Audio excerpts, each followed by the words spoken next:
I'm speaking about black and brown people. We have to stop the crab in the barrel mentality. Yes. We have to stop the niggerdom. Yes. Because niggerdom is still alive and it's out there. Yes. And it's a word that I really don't like associating our people with. But a lot of us still act like niggas.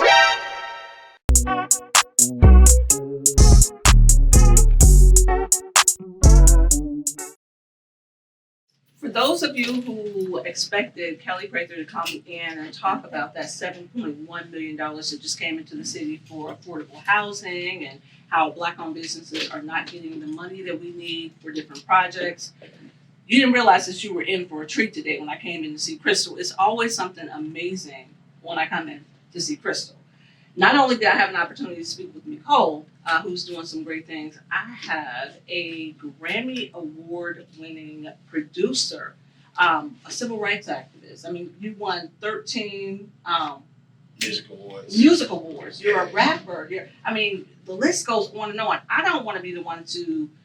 Now, I would toot his horn, but I want to give the one and only Mikey J an opportunity to tell the people, who is Mikey J? Wow, that's the moniker, too, for my PR campaign for many years. Multi-Grammy nominated hip-hop artist, music producer. Won 13 American Music Awards, and I've been honored 45 times by Barack Obama when he was in presidency, U.S. Congress, U.S. Senate, different governors, mayors, the freeholders of New Jersey, executive townships, city councils, NAACP, okay. Over and over, and many music organizations as well. Okay. I was just honored this year with myself, Big Tigger, Betty Wright, a few of us at the Radio Records Awards in Atlanta. You did not say Betty Wright. Yeah. Tonight is the night. Oh, Betty Wright is my girl. Her daughters performed her set for her. Yes, Betty Wright. I mean, she left such a lasting impression on me from the 70s and growing up that I just recently wrote a book. It's part one of a book series, Buffy's Labor of Love. Part one, she's resilient, suppressed but saved by his grace. And Miss Betty is in my book. Wow. So to say that you had an opportunity to be in her presence. Yeah, it was her daughters. Her daughters, the whole family was there. Okay. Big Tigger as well. And that was my second year being honored by the Radio Records Awards, Miss Debbie Island. Yeah. And that's a big awards. Last year was myself, Gladys Knight, the Pips, Bubba Knight, Chubb Rock, Tony Terry, everybody. So it's my second year back to back with the Radio Records Awards getting honored, being honored. Wow. So I'm sitting with a legend. I came to Gazelles housing, got blessed. That threw me for a loop. It's okay. That threw me for a loop. It's okay. Speechless. Yeah. I guess so. For a lot of people out there, who are not familiar with the name, they may be familiar with the face, or the face, but not the name. Mm-hmm. So we can go back to BET. My music videos being up on BET, MTV, everything, Fuse. I've judged Freestyle Friday, Wilmington Park, 3 times, and I was BET's Hip Hop Artist and Producer of the Week on Rap City. Really? Yeah. Wow, and you're so humble. You're so humble. You have to be. You have to be. Yeah. You have to be. You know what? You hit the nail on the head. You have to be humble. You have to stay humble, and you have to stay grounded and relatable. Yes. And so what I'm excited about is that this is a huge market for film. Yeah. And you're here. Yes, ma'am. And we don't have a huge black film base. I heard that. And I'm hurt by that. Yes. Because Ohio itself, from my touring days, Columbus, Cleveland, Cincinnati, Dayton, Akron, is black. Yes. So when I got to Cincinnati, I didn't come to Cincinnati by accident. I came to Cincinnati actually by way of Britton Carter. Because he's co-starring my film Keys and Cuffs. He's co-starring in my film Hopeless Romantic. And now he's starring in Heathen and Sugar Daddy. Okay. Heathen and Sugar Daddy is being filmed down here. Okay. So I'm thinking I'm just coming to shoot another particular series for someone else out of New Jersey. But that didn't go as planned. So I said, I did not drive At that time, it was 13 hours just to come and get scenery. Right. So I said, you know what, Britain, we're going to shoot my TV series, Heathen. But then I changed it to a film. And he said, really? I said, yeah. I came up with this thing years ago. Amen. Let's shoot it. Amen. Let's do it. I had the cast for the lead role of the wife and Wilhelmina Ham. Watching her and Britain interaction, I said, no, she's a wife. She just don't know it yet. Right. So I broke the news to her right there in McDonald's. Okay. I said, you're the wife. Right. Will you be the wife for me? Just like I did with Britain. I said, you're my Mr. Chuck. Okay. Hope was romantic. So you could just like same thing with Giselle, Crystal, the owner of Giselle's. When I saw her, and as I'm writing this character for Sugar Daddy, I said, nah, I want Giselle to play that role. I said, I want Giselle to play that role. Yes. And then when I came to Giselle's, I think about 2 weeks ago, she was in here with someone else, and I was like, yo, I want you to play the sister. Okay. So Giselle's actually going to be a Sugar Daddy as well. Okay. Looking forward to seeing that. Cincinnati's just been, I have my ups and downs within the short 12 weeks I've been here. But that's expected. Yeah. You can't walk into a room full of 500 people expecting 500 people to float with you amongst the clouds. That's right. Some people are going to fall off that magic carpet. And you have to allow that. Because that's God saying, nope, nope, nope. Right. You know, so I'm glad that I'm here. I'm happy I'm here. I even established residency down here. I got my keys today to my apartment. I got my ID. They gave me the paper ID with my face on it 2 weeks ago, so I'm waiting for my physical one. Okay. And I established my office down here about maybe 45 days ago. I have a satellite office here now. So Anya Film Group Cincy.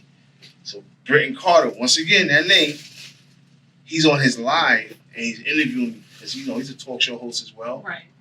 And I said, nah, this is Natty Wood. I said, we in Natty Wood right now. And I started Natty Wood Films that day. Okay. But I did the paperwork like a week later. Okay. So Natty Wood Films is officially a Cincinnati-based film company, not a satellite office.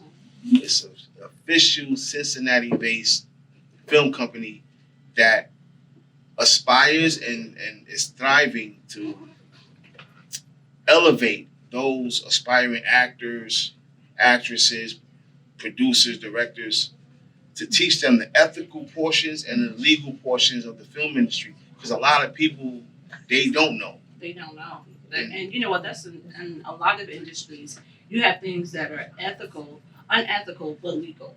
Or you have things that are ethical, but illegal. True. And so the fact that you are working with these up-and-coming artists, producers, directors, and teaching them what's ethical and legal, that speaks volumes to who you are as a person. I'm just really excited for you. I know, again, like I said, this is a huge region. And, you hit the nail on the head when you said it's Black. There are people here with stories on top of stories on top of stories that need to be shared. Yeah. Our voices need to be heard. Our story, they need to know the experience of being, not only the experience of being Black in America, the experience of being Black in Ohio, particularly this region. Yeah. It's something else. It is something else. And so the title of my podcast is Truth and Justice. And, I think it was heavenly ordained that I was asked to be the spokesperson within this project, because I pride myself on being honest and getting the truth and getting justice, which so many people have not had. So I'm excited that, again, I came into Gazelle's and I met you. And I'm looking forward to working with you and Britton Carter and Crystal. Me too. And Miss Willie and Meckole and just doing some good things. I mean, Terrell Hill of Four Shots is a producer, so prayerfully you all will do some collaborating, and we can work on some projects together. Yeah, I just said it. I've been saying it, and something sort of pushed my button to where I had to say it publicly. Okay. I'm not in Cincinnati I'm not the Messiah. I'm not here to step on anyone's toes. Okay. If anyone want to work, let's work. if you don't want to work and if you feel some way because I'm from New York, and that's what I've been getting a lot because I'm from New York. Yeah. But this is God's world. This is God's country. That's right. I'm God's child. Yes. I'm my brother's keeper. And Yes. to be alienated because of from a state that I'm from, without even having a conversation with me, conversing with me, find out what my favorite color is, what my favorite ice cream is. Right. I'm a very down-to-earth person where I don't even like the title celebrity attached to me because I feel people will not want to, no, I am very approachable, depending on how you approach me. I want to work with any and everybody that wants to work with me and get the job done and perform in front of that camera. And that's all I want to do in Cincinnati. It's not, the city is already on the map. But in the words of Mr. Carter, it's just got to be reignited. That's right. And I'm down to work with anybody, Ms. Prather, who want to work with me. Call me Kelly. Kelly? But listen, I know how you're cut because I know where you're from. I shared with you that I lived in New York for 9 years, between Brooklyn and Staten Island. And I say this all the time. In New York, they didn't see white, they didn't see black, they didn't see yellow or brown. All they saw was green. If you can work together and you can make some money, you can come up together, that's what it was about. And so when I came back to Cincinnati from New York, I came with the intentions of inspiring people to create a new Black Wall Street, or just a community where we can grow and thrive. We can grow and thrive together. Yeah. But everybody's trying to compete with each other without understanding that there's enough out here for everybody to eat and eat well. We as a people, and I'm speaking about Black and brown people, we have to stop the crab in the barrel mentality. Yes. We have to stop the niggerdom. Yes. Because niggerdom is still alive and it's out there. Yes. And it's a word that I really don't like associating our people with. But a lot of us still act like niggas. And it is what it is. And when I say act like niggas, I'm talking about they still fall under the Jim Crow. They still follow the Willie Lynch letters. You know, they still follow the mind of the slave who was ignorant from lack of education and lack of knowledge. They weren't ignorant from lack of spirituality. That's right. And right now, there's no spirituality flowing through a lot of the Black and brown communities. And I'm not the what's that church saying? I'm very spiritual. I'm not the hero or end all. Okay. You know, I'm not the alpha and omega. Maybe God is using me as a vessel to bring these actors together.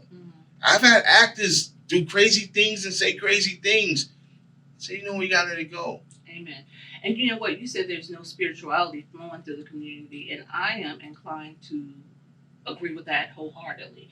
What I see a lot of is a lot of religiosity, a lot of religion, but no spiritual. They're not being guided by the spirit of togetherness, of collaboration. It's something different. And I think the thing is we have allowed different elements to come into our places of worship and pollute it so that it takes away from being in the presence of God and living how God wants us to live. So. And the fact that our people are still following religion is still a slap in the face to God, because God did not create religion. Man did. Amen. So why are we following something that a man created that God doesn't even believe in himself? Amen. But it is what it is. Yes. So and it's deep. And it's deep, and I'm so happy that you spoke on it, because it's confirmation of how deep you really are, and how you are somebody who, like you said, everything happens for a reason. There's no coincidences. And this meeting was ordained. Yeah. It was ordained, and I'm excited. I'm excited. I think that, God has work for us to do. We're on the same page as far as being spiritual and not religious, because, like you said, religion is man-made, and God's spirit is God's spirit. Yeah. So I'm here. I want to meet people. Yes. I wasn't allowed to go anywhere, but now I can start to get the reins loosened up a little bit. Yes, and you're connected with the right people who don't mind taking you to the people who can help you come up, even if they don't come up. It's not about what I can bring to the table or what you bring to the table. It's about what we can create what we can Yeah. bring to the table, what we can make out of it. And most importantly too, like I really had to get on my own state. Mm-hmm. I had to come at New York hard. Okay. Because New Yorkers do have a bad reputation that they put that stigmatism upon themselves. Mm-hmm. A lot of New Yorkers are narcissists. They're very narcissistic. They're very arrogant, very cocky, very stuck up, thinking that they're the hero, be all, end all. No. Yeah. I am a New Yorker. That's it.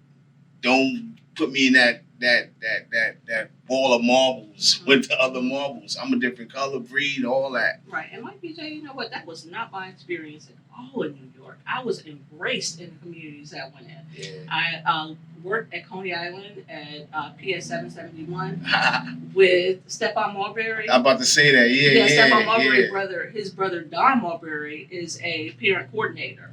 Yeah. And so I've worked with Don, and his now wife is the principal of that school. So I worked in And Steph went there. Steph went, yeah. He went to that school, yeah. Okay, yeah. So I worked at the school that he went to, right next to the projects that they grew up in. Mm-hmm. I also lived and worked within a Jewish community where I learned so much about wealth, about being a community, everything. It was an amazing experience. And so to say that New Yorkers have this reputation, I don't think it's just New York. I think I get the same thing here in Cincinnati. You know, it's just people are going to be who they are. I can't even speak anywhere. Like, outside New York, soon open my mouth. Oh, you from New York? It's because you have that accent. You have that East Coast accent. That's it. But like I said, people are people. And so you're going to get that arrogant, cocky, just ridiculous. I call it ridiculousness. You're going to get that wherever you go. So no worries. You are connected with people who don't mind sharing, like, our resources, sharing our connect. So, and all I want to do, honestly, with everybody, even here in Cincinnati, it's the same thing I've been doing for the past 20 something years. Is my toy drives. I can bring my toy drives and do something here in Cincinnati. I normally go city to city, state to state, knocking on the doors of the people that actually requested toys for their people. Okay. I've been doing it for like over 20 years, Mm-hmm. feeding the homeless.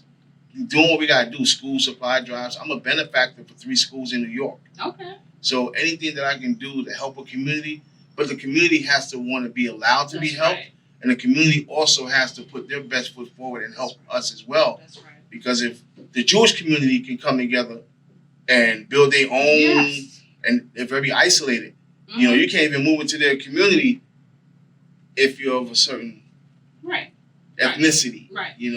So I get it. I'm here. I get it. I mean, as far as the Jewish community, one thing I learned is that they'll have one primary industry, and then if they have a need within that industry, they will build something to make sure that need is met, or they'll work with someone in their community. And it's all good because they're keeping the money in their community as they should. Our community is the only community where wealth only stays in for 6 days. Yeah. And, we're back to where we were at the beginning, but we have a long way to go. But I'm going to be optimistic. I know that State Senator Eric Kearney said that there's $2.1 billion that has come into this area as far as Black-owned businesses. I'm still waiting for him to show me the data on that. Interestingly enough, that wealth came in right during COVID in January 2020 and 21. So, and there's been some speculation about new businesses popping up, and as it relates to PPP loans and all of that. So I'm going to talk more about that later. But what they've been doing in New York, I'm going to be honest, everybody going to jail behind PPP in New York. That's one. And 2, Governor Hochul and Eric Adams, they got their money quick. Mm-hmm. And the federal government admitted that a lot of people are still waiting for money. People are being evicted. Landlords don't care. Landlords triple the rents because of the pandemic. That's not right. That's not right. So the Justice Department should do something about that. If that rent was $1,500 in 2020, that rent should be no more than $1,600 in 2022. Mm-hmm. I used to be a landlord. I own homes. Mm-hmm. So this triple jump, because they felt they lost money. The government gave y'all your money back. That's right. And all they're doing now with the inflation is getting their money back even, and then some. I've been saying this for the longest. The fact that the rents are increasing, I mean, it's like, it's all related to this infrastructure bill, these development projects, and so much of what we're experiencing now is basically a replication of what is taking place on the coastal states, in New York, in California.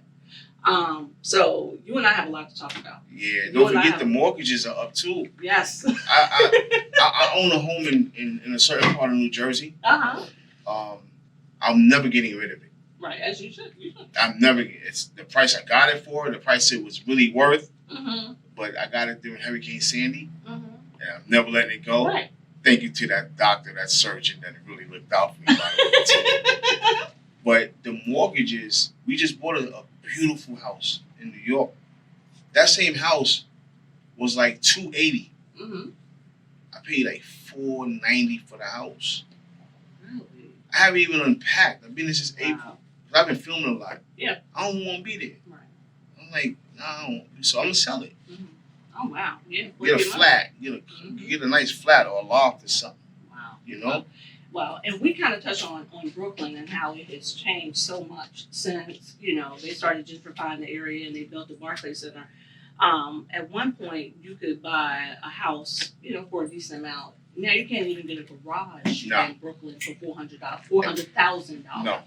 And I want to say something too. So we're in Giselle's right now, right? Yes. This is a beautiful boutique. Mm-hmm. If you see how they gentrified Brooklyn, that whole downtown area, mm-hmm. all those white folks are supporting all that black business around there, from the arts to hip hop to music. They're supporting. Mm-hmm. Could you imagine they gentrified all of this? All those white folks coming up in here, that's supporting. All Latinos coming up in Giselle's. What's amazing. The first thing the black folks gonna say? It's gonna be crickets. Mm. They're gonna shoot themselves in the foot. Right. Oh, no, you ain't been. Stop playing. Right. Don't do that. Giselle should start having a guest book right here. That's right. Everybody sign in, whoever comes. Support her. Right. And she and I had a conversation, and I said, well, she said it's people outside of her community. Yep. More people outside the community than the people who are from our community who come in and look out. And I like the fact that whenever I am here, the traffic be dope. Yeah. Traffic. She's dope. I just be sitting here, I be like, that's what's up. I'll be happy. Like, as if it's my shop. Like, if it's my boutique. Every time I see somebody coming in here, I'm like, yeah, that's what I'm talking about. It's like, good looking. Yeah, Crystal is dope. I'm about to put back on my Crystal, my Gazelle shades. So, now. That's kind of sexy, though. I got her from Gazelle. That's kind of sexy. She light skinned too. Thank you. Thank you, Mike. They don't make me blush. But anyhow, so I want people to be able to reach out to you so that you can be the next John Singleton. Rest in peace. John Singleton, Spike Lee. Well, you'll be big. I love Spike Lee. I thank you for that, because I've been hearing so. My favorite still photographer, I do photography as well, is Gordon Parks. Mm-hmm. But my favorite film directors like Melvin Van Peebles, rest in peace, Kevin Breslin, and just a few other people. But just by you saying that, it just resonates still, because people have been saying that for a long time. I just want to be Michael Stephen Paul, Mikey J, not the opportunist, but the opportunity. Not the opportunist, but the opportunity. That's good. You're right, Crystal. I'm not the plug. That's good. I'm the mother outlet. Okay. All right. All right. So tell them, how can they reach Mikey J? Y'all can reach me through Giselle, son, New York style. I'm only playing. You guys can go to my Instagram, Mikey J's IG, MikeyJaysig. Y'all can email anyefilmcasting@yahoo.com. But I prefer y'all to use the brand new email, nattywoodfilmcasting@gmail.com. nattywoodfilmcasting@gmail.com. Submit your bios, your resumes. I don't care if you're gay, straight, black, white, Latino, orange, blue, transgender. If you want to act, I will coach you, direct you, and teach you this business the correct way. reach out. All right, what a blessing. I told y'all I got blessed today, came in to see Crystal to support her, and I was blessed with Mike J, Meckole. I mean, this has been amazing. So I know you all thought that you would get something heavy from Kelli Prather today, the aspiring politician, but it was heavy in a different way. I want you to support Mike J and all that he's doing. Support Crystal, Gazelle's Head to Toe. Support Terrell Hill of Four Shots. Support Meckole. Support your girl Kelli Prather. If you have not purchased my book, Buffy's Labor of Love, Part 1, She's Resilient, Suppressed but Saved by His Grace, make sure you get a copy of that because I'm going to network with Mikey J, see if he can put that on the big screen. All right? As always, I leave you with grace, faith, and peace. God bless you. Have a wonderful day, and goodbye. Shout out to Dame Dash Studios, Mr. Salgado. Yes. Peace. Shout out to Dame Dash. Looking forward to meeting you, Dame. I need to write a book. Good. Oh, my crazy. I'm gonna just give you this quick. This is Michael Stephen Paul, Mikey J, and I get permission for my likeness and my brand to be utilized in this video footage as they deem pleased and necessary. Because I know you'd probably have your release, right? Yeah. Now you got it. Cool. Thank you so much. I really appreciate that. So, but yes.